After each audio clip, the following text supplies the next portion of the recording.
Hi everyone, it's nice to be here today. Let me just start with the first slide. Oh, that's the second. Okay, so what I want to do today with you in the hour that we have is highlight some super trends that I see in communication. We're in the middle of a very, very exciting time in terms of how we communicate with each other.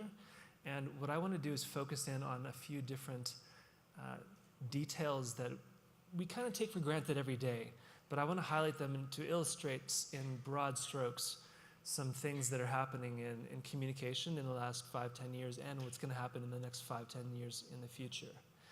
So I'm going to giving you broad ideas, but at the same time, we have an hour together, and I'd really like it if we could sort of harness our collective intelligence and wisdom about the issues that you're facing, and perhaps see if we can get some real results, see if we can make some real headway on some of the problems that you guys want to solve. So I'm going to ask you to help me on this because I am involved in the investment industry. I write for a CFA Institute often, so I'm familiar with investment issues and trends. But you guys are the ones with the expertise in terms of the particular issues facing you with defined contribution plans and your participants. So we're going to run through topics, and I'm going to stop us in 2 or 3 places, and hopefully we'll have microphones on the side, so if you have questions you want to ask or things that you want to bring forward, we can stop for a short discussion and see if we can make some headway. Now, one of the things, so this is about engagement with us. You're engaging your participants, but right now we have an opportunity for engagement between the two of us. So I think what you're looking for is a back and forth between yourselves and your participants. And I think it'd be great if we could have a back and forth between yourselves and me for the next hour. In terms of questions, there's no question too small here. I think it's possible that some of the questions you may have may be shared by other people in the audience too. So, if you have something that you want to share or bring up, then it's quite possible it's going to benefit someone else in the group as well. We don't often come together like this. So we have a lot of people in the room who are very knowledgeable. Okay, with that, I'll get started. So it gives me great pleasure to be able to write the title of today's presentation in emoji. This wouldn't have been possible 5 years ago. I don't think it would have been acceptable whatsoever. Stephen and I talked about it a little bit, and we came up with this title. So I think it says quite a bit about where we are, that we're able to communicate in visual images and pretty much get an idea of where we are. So just to translate, if we were using words, we would say something like this: technology engagement. And this is what you saw probably on the agenda for the conference. However, we're able to speak much more widely when we use images. For instance, I'll just go back. So if it was just technology engagement, I would probably just have that cell phone in the middle with the arrow. We'd be using technology to engage. But when we use images, and this is one of the super trends that I'm going to be talking about, basically, we're moving into a visual future where writing is going to be more and more diminished and images are going to take more and more center stage. Now, we're all aware of this kind of in the background. I'm going to be highlighting things. So more than just a cell phone with an arrow, we're able to say something about how we want to communicate. Now, I know that smiley face looks a bit like a grimace, but it's actually supposed to be something quite positive. We have a heart, so the more we can communicate authentically with our participants and really anyone, the more headway we're going to make. And then this is going to help us hit our bullseye, which is really what we want to be doing. So here we have again technology and engagement. I just want to bring our focus to that. What we're really trying to do is reach people. So participants are often a nameless, faceless group who I'm guessing you often don't meet. However, these are people on the other end of the line. And the more we can remember that, the more we can, when they do pick up the phone, the message, read the email, they're going to feel what we have to say to them when we keep in mind that these are real people on the other end. That leads us into how do we actually reach people? How do we reach human beings? What is the way people think? What's the most appropriate way to reach people in the age that we're in now? And so the reason I say that is because 2016, we communicate differently than we did in 2000 or in 1980 or 100 years ago. There's different modalities of communication. There's different values, let's say. So here's a few of them. I'll just read a few. Relevancy, authenticity. Really, we want to inspire people. We want to make action easy. We want to give people the freedom of choice. We want to have messages that resonate with people on a personal level, that give meaning. We find that when we do these things in a simple way, in a clear way, and using fun, that often works quite well. Now, I think these are relatively new values. These are things that might not have been the bywords or the passkeys to how we communicated 15 years ago.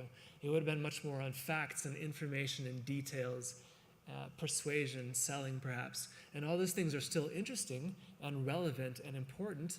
It's just that we also have these new values that we really need to put at the forefront of what we're saying to people.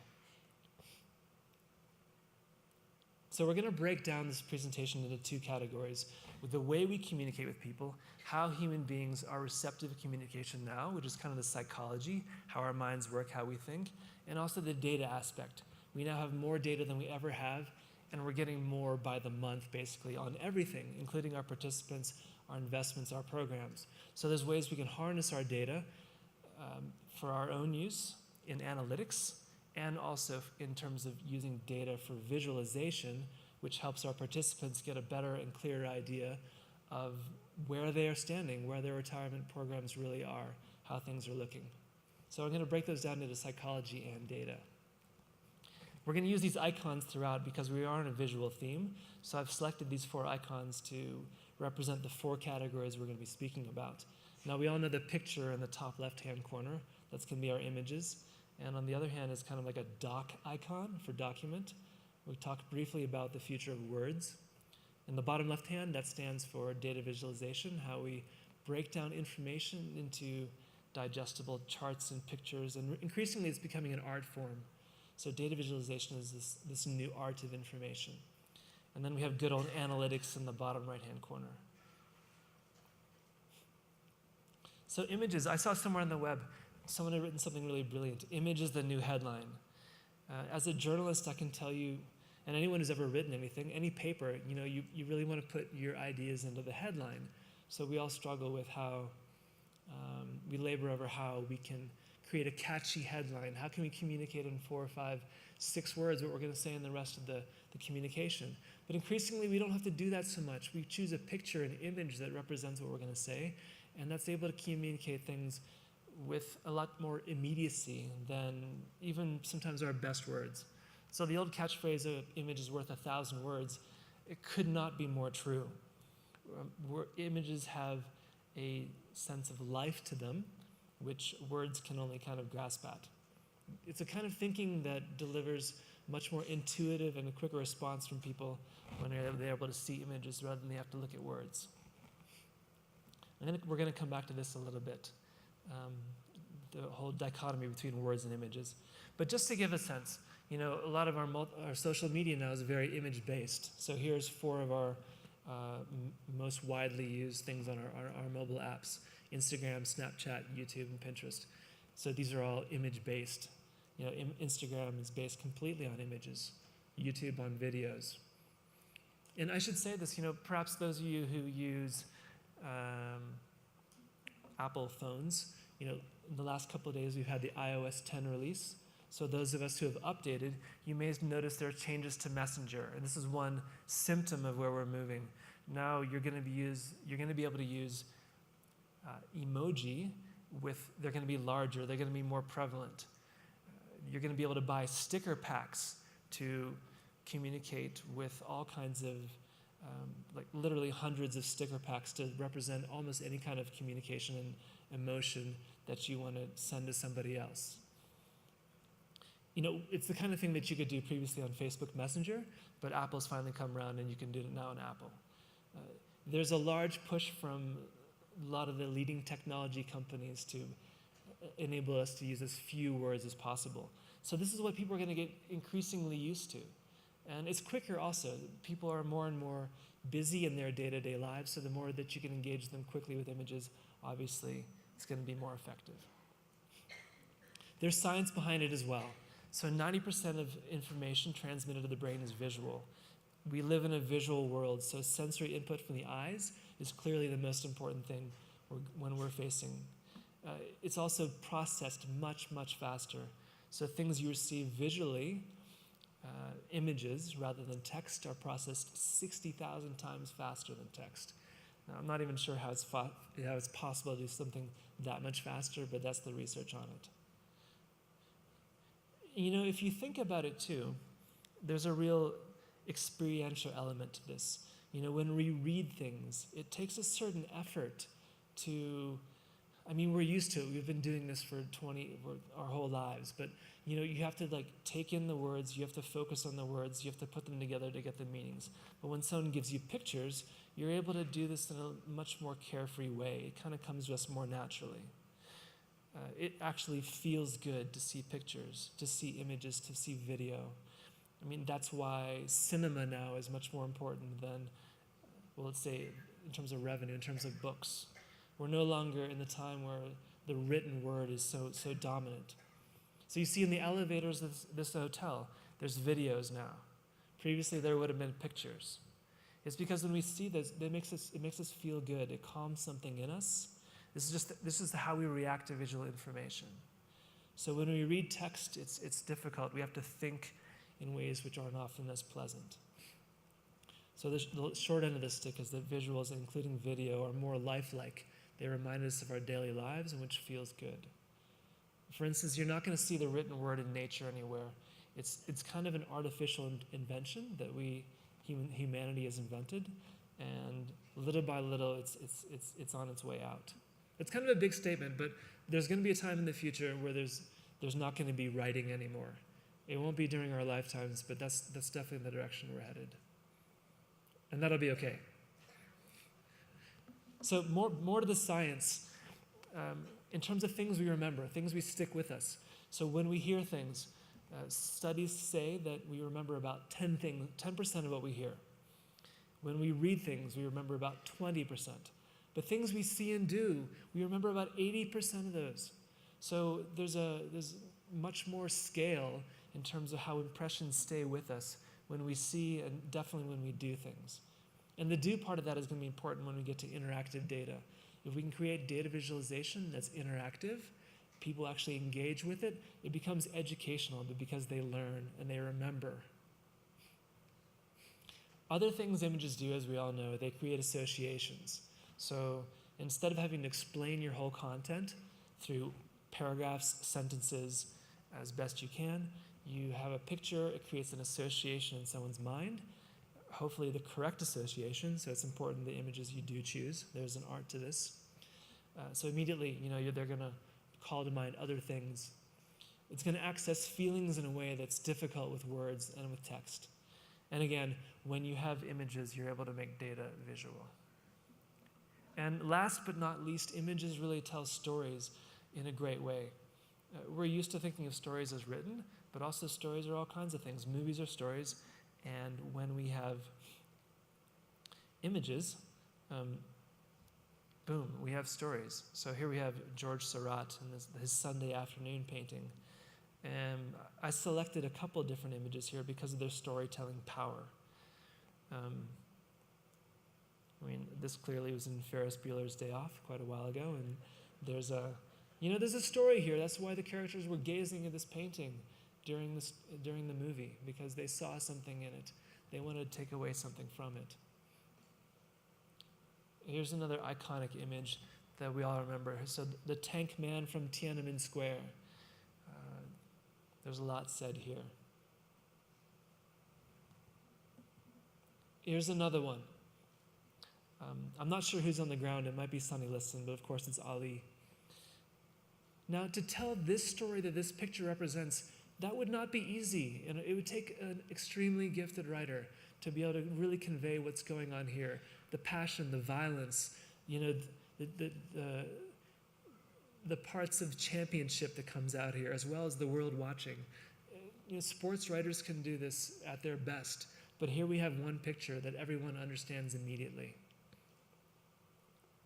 Going back a bit further, here's the Hindenburg. I can't remember exactly what year this is, but clearly one of the last pictures of travel in blimps. New Jersey. If we go back even further, we have philosophy. We have Aristotle who says in one of his books, we can't even think without images. So I'm just trying to show you from different viewpoints the power of images and why it's important in terms of our communication, just to bring it all together. This is an extremely important thing, he says.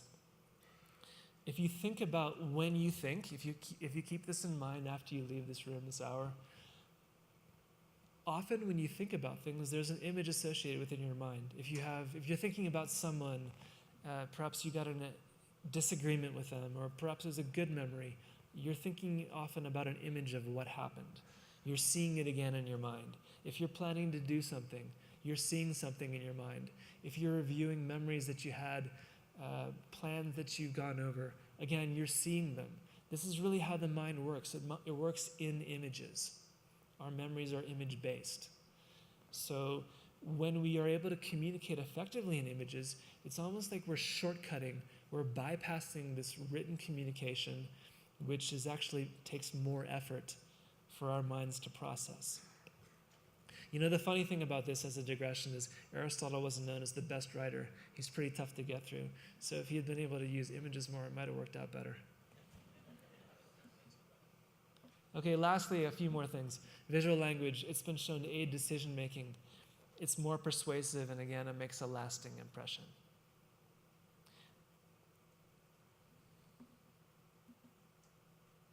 Again, the first slides. And here's an example of what I was saying. So, we go back in time and there wasn't always writing. We tend to think of writing as one of the most significant inventions of human beings, and it rightly is.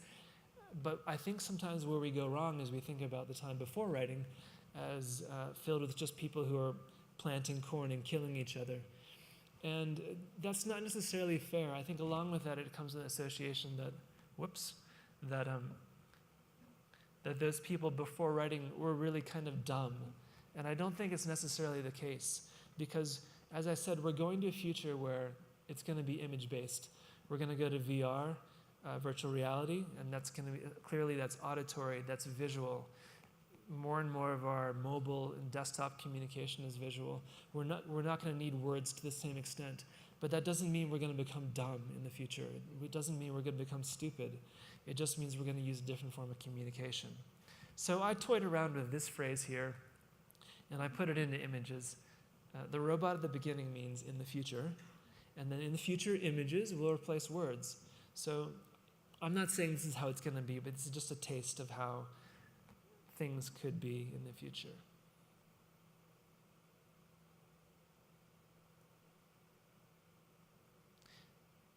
So when we select the correct image, it brings a quality of life to the person on the other end, the participant, rather than just getting charts, tables, and blocks of print, which often go in the trash can, either for real or on the computer.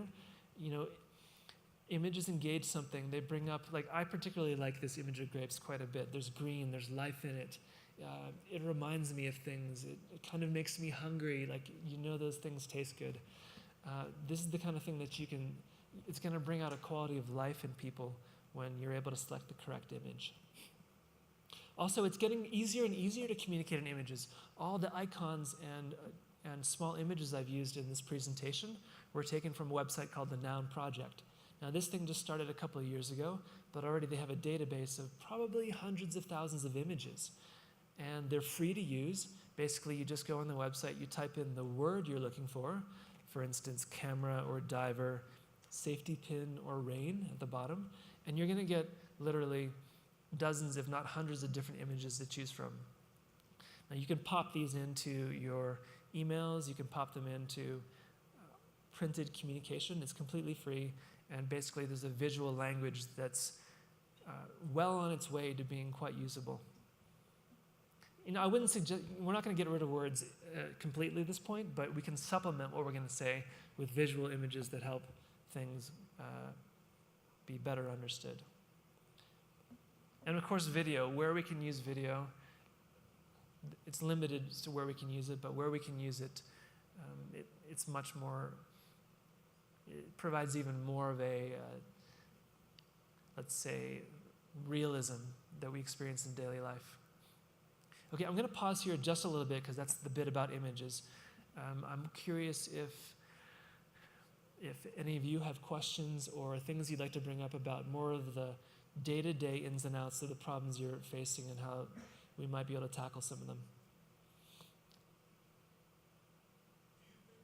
Oh, sorry, we have microphones, so if you want to raise your hand, I can just call on you and someone will come.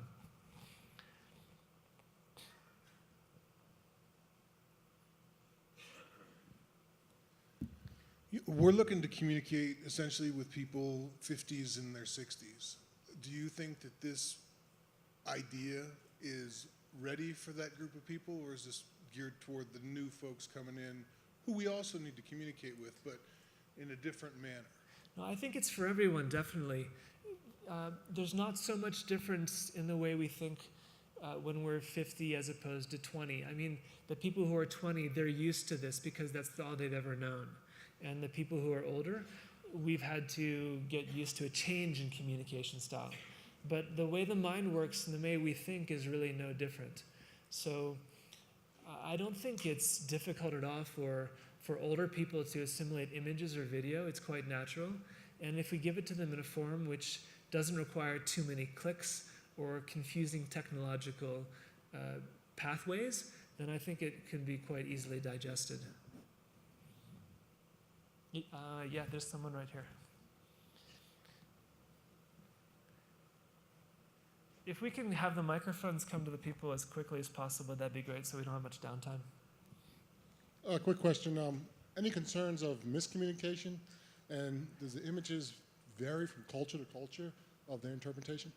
Yeah, so that's where it is a bit of an art form. You can definitely miscommunicate. So we see that all the time in different kinds of advertisement, whether it's on TV or print advertisement. Somebody got it wrong, and we laugh at the company because they picked the wrong image, and it's just ridiculous. But I don't think we need to be afraid of that. What we need to do is we need to think that those of us who are creating content, we need to think about the message that we're communicating to our participants. And then we need to look at a few different images. There's places where we can look at a database of images, and we need to feel what the correct image is, or maybe a number of images. We want to find the right message in images, and then there's other people on the team. So run it by other people. Does this work? There's an editing process still. It's not like we do away with editing. We get feedback. We say, does this work? Does this feel like this is the message we want? Yeah, I'm concerned about language barriers and cultures. cultures. The great thing about images is we immediately transcend language barriers. That's why airports and all that use symbols, so that everyone from all countries can understand. That's another side benefit of language, is everyone gets it. There's one, yes. So have you had any experience with utilizing focus groups, right, to see if the images, how it's received by focus group, by age demographic, right? Is like, for example, the question earlier, the 50 to 60-year-olds. I can honestly say I'm 46. I've got 6 children, right? All from age 23 to 5 months, okay? And I know, everyone's, bless my wife, she's so wonderful. Anyway, I tell everybody she's like Mary Poppins, practically perfect in every way, so. This is all being recorded, Yeah, that's all right. That's all right. Hope, she'll never, we'll see. Anyway, there's times when my daughter will send me messages with emojis, and I have to say, what the heck are you trying to say? Would you just tell me, and it's not that I don't want to learn that, right? I do want to learn that, right? Especially in the role that I that I serve in my job, but I do have to get clarification. I think the gentleman who asked that question about the 50 to 60 range, I believe that that is valid. That, you know, I'm just wondering if there's focus groups or whatever, you've ever had any experience with that to maybe help alleviate that a little bit. No, I understand what you're saying. I haven't been part of actual focus groups myself, but here's what I have to say about your question. We don't have to be extreme about this. We don't have to force people into a new form of communication that they may not be comfortable with. What I am saying is that images and video are easy on the body, they're easy on the mind, and older people are pretty much already used to this because we live in a culture of cinema, of TV. We live in a web culture where there's images everywhere. So even if you're in your 50s, 60s, or 70s, you're used to images, and we don't have to force emoji or extreme ways of communicating on anyone. But if we do use images and play down the text a little bit more, it's more effective, I think, in reaching people. So I haven't done a focus group, but this is the results of this are being played out in the marketplace in terms of how websites are being designed, in terms of how people are communicating. Does that answer your question? Yeah, I think so. Would you like to follow up? No, I think. Yeah, okay. Question right here. Okay. Not really a question so much. First of all, a point. This is nothing new, of course. The Inca Empire was held together totally by knotted strings carried from end to end of the empire. So, you're doing nothing new. And the second thing is, you really disproved your thesis with your photos by having to explain what they were.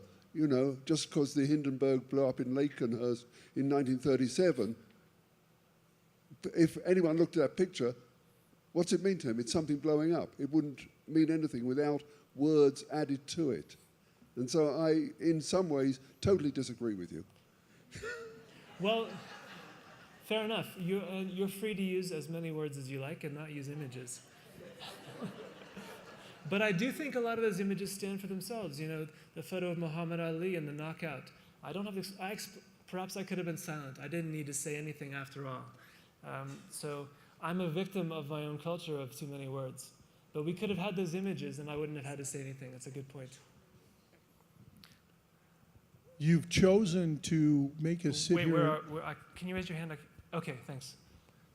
You've chosen to have us sit here and watch videos of things being run in reverse. That's obviously a conscious choice. Why? Okay. Well, you've asked. So I used this specific video from a presentation I did earlier about a way you can review. You can spend 5 minutes at the end of the day reviewing your day. And this is an excellent way to get insights that you may have previously missed about events, meetings, and projects during the day. So I felt for this presentation, it doesn't really matter if it's forward or backwards so much, but for the previous one, there's a method of gaining insight about what you do during the day, and it works better backwards. Question right here. Yes. Hi. I don't know if you're familiar with Urban Dictionary, but it is the online way for people to understand what the younger generation, when they mean by lid and turned and fleek, all the different words that seem not like English. But as this becomes more popular, do you think that we're going to need to create something similar to the Urban Dictionary where we have the smiley face emoji and the word happiness is beside it so that we can create just kind of a unified definition of what the images mean? Well, I mean, it's possible. I think, though, the thing is that when images are done well, they do speak for themselves. I mean, we have our whole lives practicing facial recognition. So we do have a sense of, hundreds of reactions when we look at people's faces. So if the emoji and the visual images aren't done very well, there's confusion. I don't really know exactly what that means. But when a good creator, a good artist gets behind that, I think it does tap into all the practice we've done our whole entire lives at recognizing images, of faces specifically.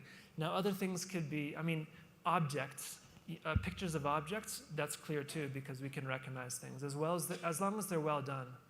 That said, though, I have run into some of that difficulty because, you're not always sure, and then if you go in the iOS, sometimes if you hover it, it says what it is, and then it explains something. I think that'll all be cleared up as we go forward, though.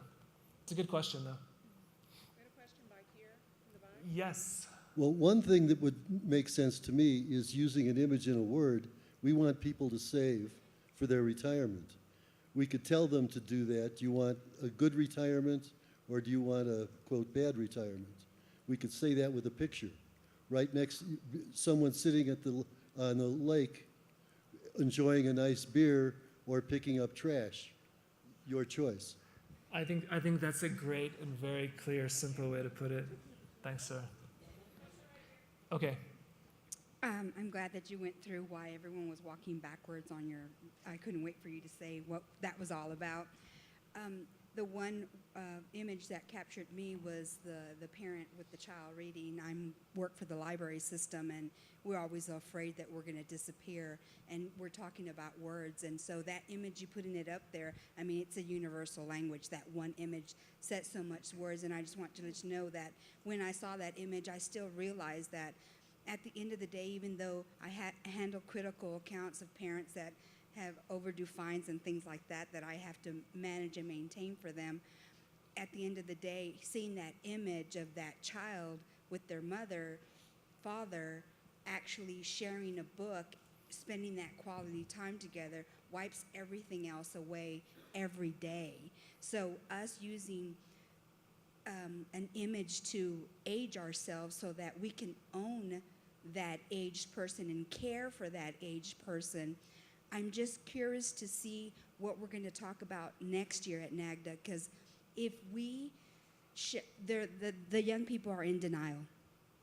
They're in denial that they're going to get old. And then you're going to show them the image of them being old. I'm not sure if that's the way that we should go, so I'm really, what are your thoughts on that? Yeah. Again, it's about the message we want to communicate. So we don't necessarily have to show them an image of them being old, which they may not like. We could show them something about retirement, as the gentleman in the back was saying. We could show them maybe the retirement that they'd like to envision for themselves. So again, it's about selection. It's still about the message and what kind of message do we want to bring. Okay, the question, and I want to say we're going to have another question, hopefully, period ahead, but I do want to move ahead because there's a lot of things that I want to share. So we'll pause on the questions and continue later. Oops. So another illustration here of the words we have. By the way, I want to just take a break and say that the Q&A is, I think it's working really well, and we're getting a lot of things to the surface. So back to words, though. We're so inundated now with incredible amounts of news and information. There's much more than we can possibly read, even if we were on our phones all day long. So we want to try to get ahead of the curve. And that's what the popularity of Twitter is, because there's less words, basically. So here's a goal for you. Again, you don't have to do this whatsoever, but but if you want to give yourself a challenge, you could say, okay, if I'm writing content, or I've contracted someone to write content for me, is there a way they could reduce the content by 75%? Maybe there's things we don't need to be saying. Could we say it more clearly? Could we say it more simply? Maybe we go 25% to begin with and work our ways up. But I was giving 75% as a big challenge. Like, what could we possibly do? Or if we have to give the details, if it's important in one way or another, legally, whatever, maybe we can put the details at the end so they can engage a prime message in the beginning and then move on to whatever else that we have to include later on. And when we are writing words, let's try to be as authentic as we can. Let's try to communicate something to another human being as well as just facts and information. After all, we are engaging in a service to our participants. We want to be affecting their lives in a positive way. So we want to remember that these are people. So the more we can put that into our content, the better result we're going to get. So another thing that we're looking at here is visual data. This is relatively recently, it's really taking off. But as we'll see here, it's also got a history. So visual data helps us look at information and trends in a way that is easier and highlights relationships we may not be aware of. So this one is from, I believe it's over 100 years old, and this is Napoleon's march on Moscow in 1812, 1813. So I really love this visualization here. The beige represents his march eastward. So Moscow is on the right, and where he started is on the left. And the width of the color shows how many troops he had. So I believe when he begins, it says something like it's over 200,000. And as they march into the winter, as they battle the Russians, by the time they get to Moscow, they're only, it looks like maybe a quarter of where they were. And by the time the black line here represents their return journey back to France. And look where they are when they get back to France, that tiny little, the width of the black line. So, in history, we hear about Napoleon's march on Russia and how it wasn't so good for his empire. But here is really a dramatic illustration of this. And so we can do similar things for our participants. We have data on them. What it's required is data and then a way to represent it. So let's see what else we have. Here's another one just that I picked out. This is from a website called Information is Beautiful. So a professional data visualist, let's say.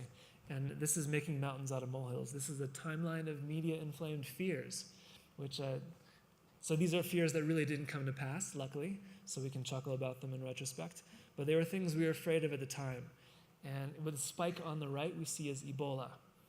I remember that. That was pretty scary. Remember, we had things going on in Dallas, and so there was a lot of media about that. Luckily, it got under control. But if you look back in the past, it's just a way to represent things that were scary and that were in the media in the past. So if we go all the way back, there was violent video games back in the 80s. There was the millennium bug. There's vaccines and autism. No, this isn't to say what's relevant and what's not relevant. This is just to say what was a fear, basically, that got covered by the media. So visualization helps us see changes over time. It helps us trace flows, and in my opinion, best of all, it makes things interactive. So when you can publish a data visualization on a web or on mobile, and you can let people play with it, basically, it becomes educational. So people can move things, people can click on things, and they can see if it's relating to, say, their personal retirement data, perhaps. They can see how things are being affected over time. They can see how their own personal lives are represented in imagery. So we see that a lot. I mean, we take this for granted. I just picked Mint as one example. So Mint is a way to track your personal spending, and they do a good job with basic charts and pie graphs and colors to let you know how things are going in your own finances. There's a better way, though. There's a company called Tableau. You may have heard of them. It's possible you've used them. They're a public company, and their ticker is Data. They basically give you tools that you can use on your own to create these visualizations. And they have a free version. It's called Tableau Public. So basically, you download this software on your computer, and once you have whatever data you have, then you can start to create all kinds of different data visualizations. And so here's one example. I actually spent a bit of last week doing this at home, so testing out Tableau Public and seeing what's possible. So this isn't the one I did, but this is one of the ones they have available on their website. And this is about investment. You can do anything, but this one's about investment.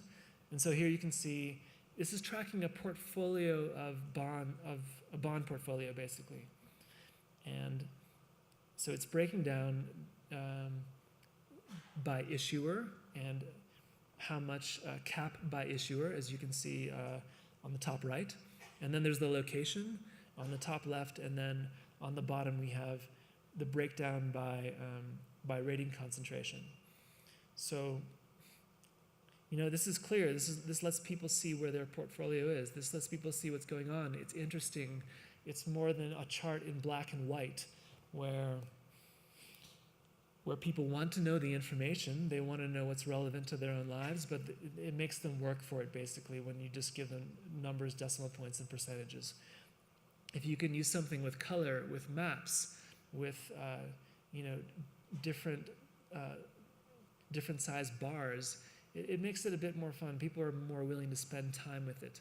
And then if you're able to gesture over things to see where certain issues are located in the world, how they're doing over time, this really gets people involved in their own portfolio, and it's going to create a link between you and them because they're going to be interested.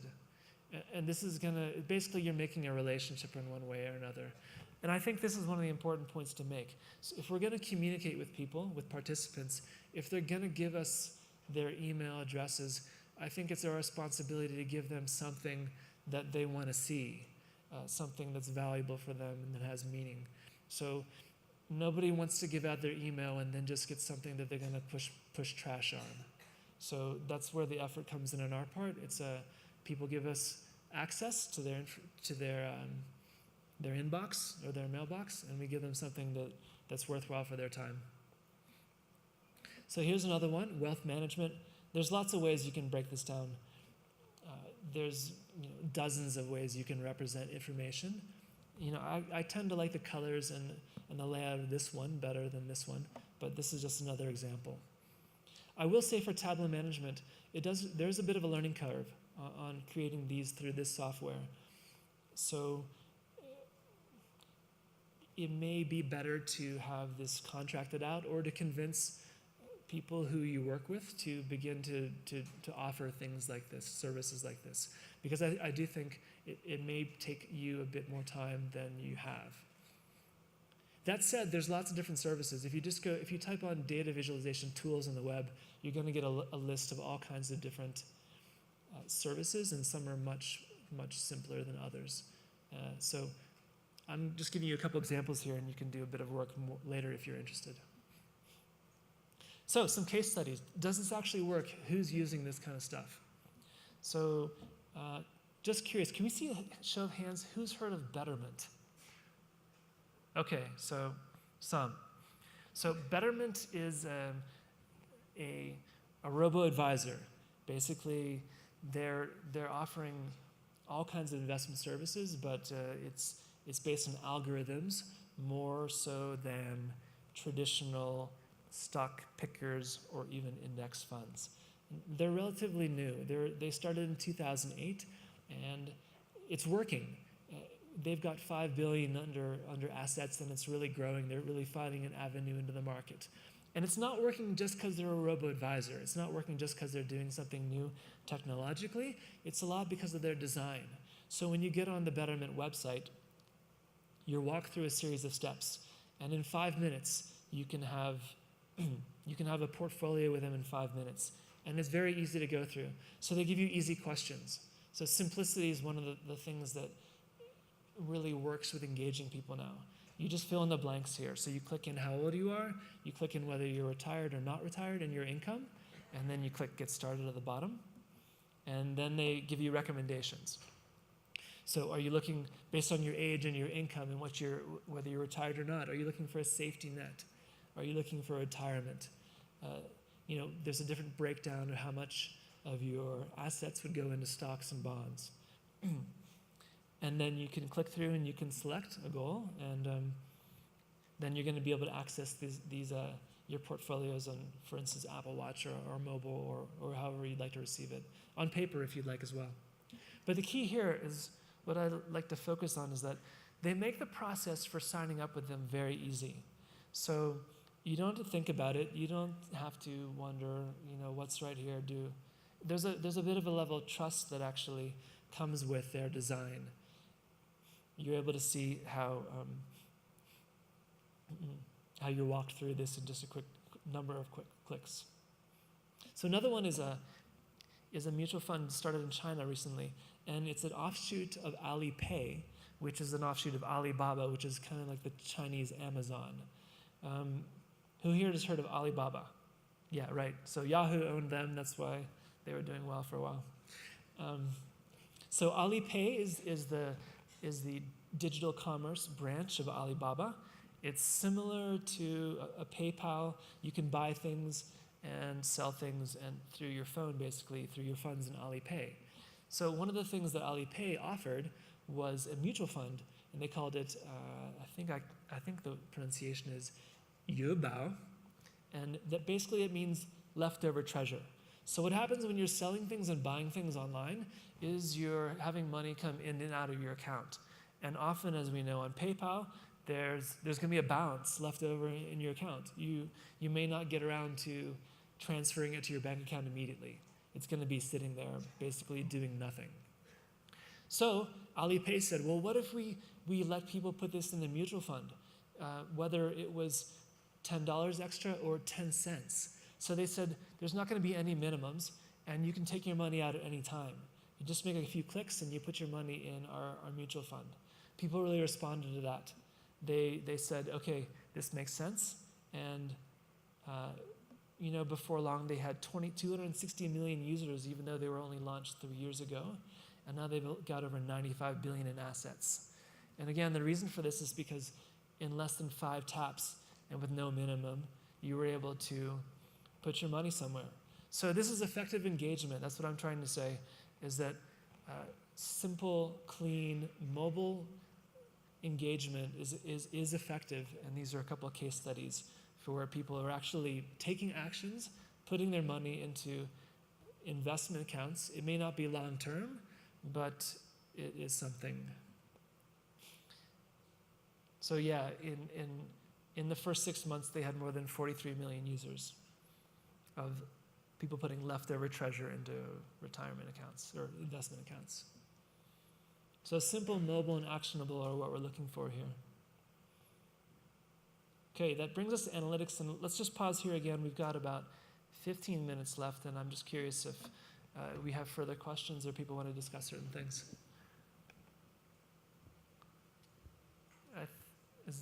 Put your hand up so we can see. Okay, yes.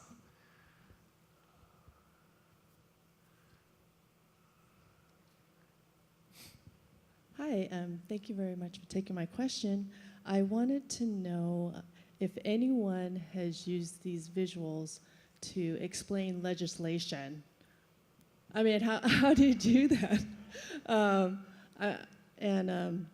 I'm guessing maybe you just do it by video, or I'm not sure. So that's my question. Thank you.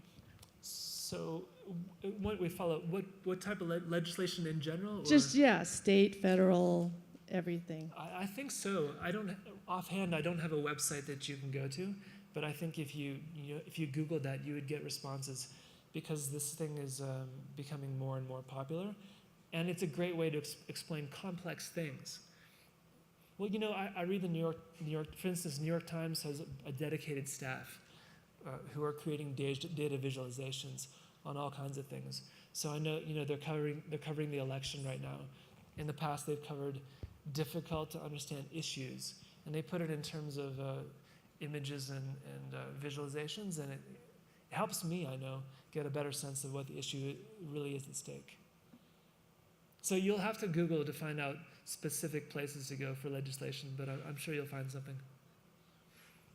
Jay, I have a question. Yes, Stephen. How often do we need to change images and video to keep people engaged? Like, how quickly does it go? Does the information go stale? I think you may have to do a bit of try and see. I don't have a solid answer for you on that. But for instance, if you were sending out an email newsletter, I think you could stay with a certain head image or branding for quite a while. I wouldn't hesitate to use it for a year or more. If you have something that you like and resonates with people, I don't see really any reason to change it up. So it's about finding something that works, and I don't think these images go stale necessarily. If you find something that really you feel communicates with people, I think you would stay with it. Which takes a lot of the work out of it. Otherwise, it might be quite cumbersome. Hi, good morning, Jay.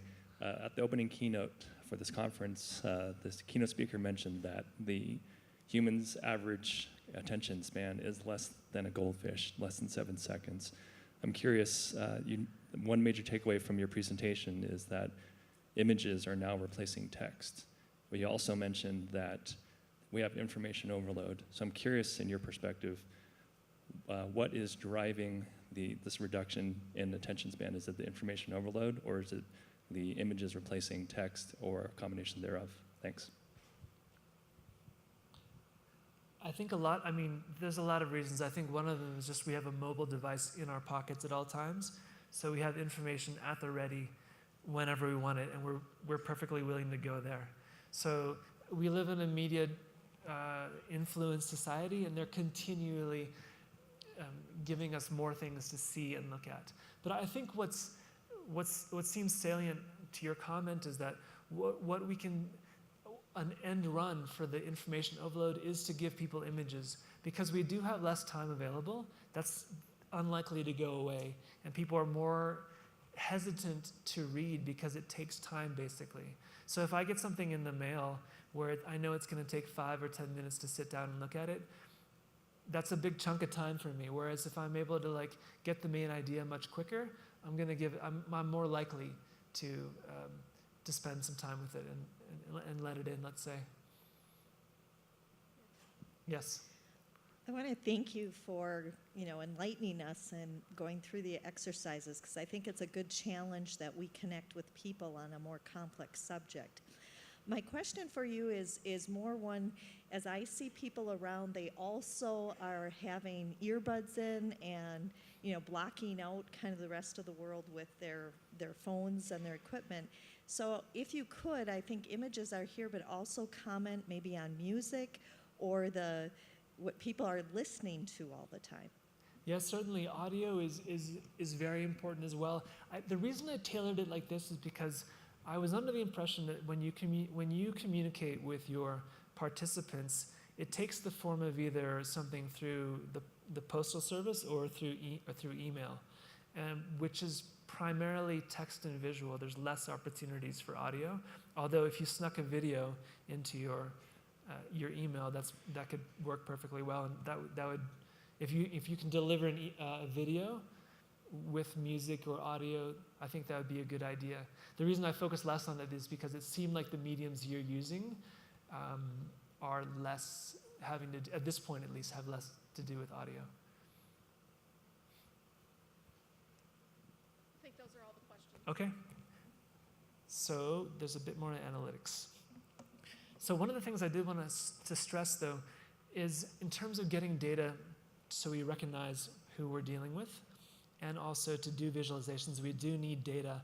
And if we don't have data, we basically can't do this. I've been told so there's still a large amount of your correspondence that does go through the mail, I believe. And it's hard to get any kind of feedback whatsoever on what's happening with that. So I don't have a ready answer for what to do about this portion of it. But if you do want data, you need to get those emails, basically.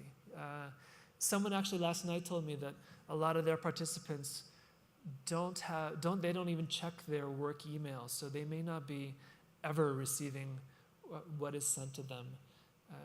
And what he was saying was that what he needs is to get access to a personal email, where when that person goes home during the day, if they're at a work where there's not a computer situated, if they go home, you can reach them at home through email.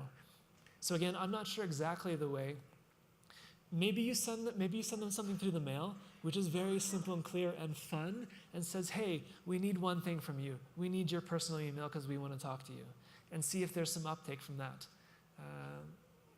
Maybe you send someone to on a canvassing door to door and say, we're really, we care about you and your retirement, and we'd like your email. We'd like to be in touch with you. I don't know what's going to work. I'm just saying that you may need to get creative to get access to people on a way that you can measure the engagement. And this is something that's going to be your work, but I'm just saying that if you don't do that, then it's really hard to engage people going forward as we're in a more and more digital world. So once we do have the data, though, there's all kinds of places that are going to be able to represent this data to us and make it easier for us to use. So I just selected 3 well-known companies, services here, which help us do email campaigns. They're different in their setup, but essentially they do the same thing. They're able to turn our campaigns into information that we can use. So was it successful? Was it not? Did people open this campaign, or did they just click on delete? And so it's going to show us who clicked on it, when they clicked on it. Did they go to the website from then? I mean, you're probably familiar with a lot of this already. I'm just highlighting a couple of different instances. But it can be useful to see it in numbers. So who's engaging? How well are we doing? How well did this campaign do versus the last one? Are we downtrending? Are we making progress? What's going on, basically? And then we can dive into the data, and we can see. This is the global map, but we could highlight on America, for instance. Where are our people? How are they engaging? Are they on desktop? Are they on mobile? There's really quite a few different ways we can drill down into the information to know more about who's using what we're sending to them. And then we can do different things, more especially tailored. We can do A/B testing, where we have basically two different engagement messages, or we're tailoring our messages in different ways, and we're seeing, what's the feedback? How did A work relative to B? Which one worked? What did people resonate with more, and why? And these services are going to tell us basically the success of one campaign versus another. And in the end, it's going to provide us data which we're going to be able to put together a picture of our user. So who are these people? How are they engaging with us? But even that, I want to bring us back to the beginning. No matter how much data we have, it's still our responsibility to remember that these are people on the other end, and they're more than just numbers, they're more than just their clicks, they're more than just the success of our own campaign at 87 or 90%. These are people with lives, and these are their own retirement funds, and the industry we're in, it's geared towards helping them. So these are different people, and we want to be able to communicate clearly, simply, and authentically to them. One way I do it when I write is I try to put myself in the shoes of the reader. How do I feel when I'm reading what I just wrote? Do I like this? What's my visceral reaction? Am I pleased with it? Am I being engaged in a way? It's an easy trick that content writers can use. Put yourself in the other person's shoes and see how they feel. See how you feel.